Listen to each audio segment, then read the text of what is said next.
Loretta Ross. She's probably the oldest of the activists I write about. She's in her mid-70s, brilliant, and kind of a legendary mentor figure even to some of the other people I'm writing about in the book. And so Loretta has this theory of, she calls it circles of influence, right?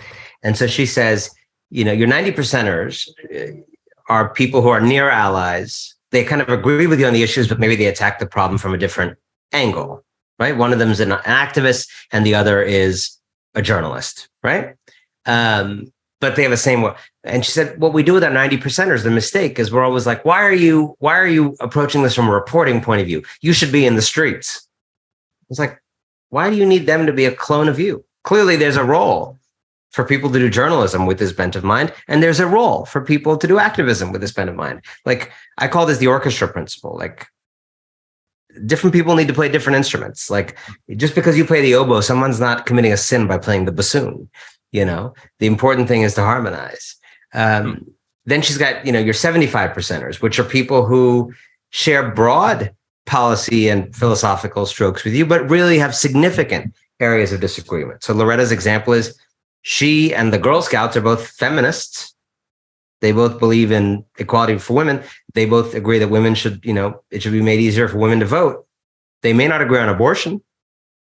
Should she not work with them on voting access because they disagree on abortion? And she says, a lot of people on the left would say, yeah, you can't work with them. They're problematic. And she says, nope, I'm just going to not work with them on abortion. And I am going to work with them on voting, right? And then it's also like, don't call your own allies out for working with their 75 percenters. Let them do what they can do with their 75 percenters and let them do what they can do with their 90 percenters, et cetera. Then you got your 50 percenters who are people who they just share broad values with you, but not much else. Like, just, freedom is important. People should be able to have a good life, that kind of American dream, good, Your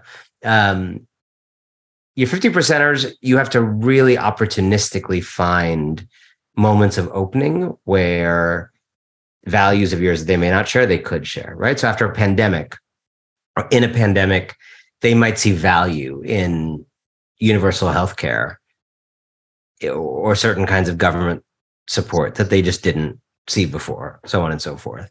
And finally, your 25 percenters in her scheme, are people who basically the only thing that is useful to you in their mind is that they want to be seen as good people, right? And they have the opposite kind of values as you, but it's important to them to be seen as good people, and it's important to them to be seen as good people by you, not just by their own, And those people you have to, again, really, you may not need them in a given fight, but on something like climate, right? It's not about making some left-wing argument. It's about saying, how do you want your grandchildren to think about you?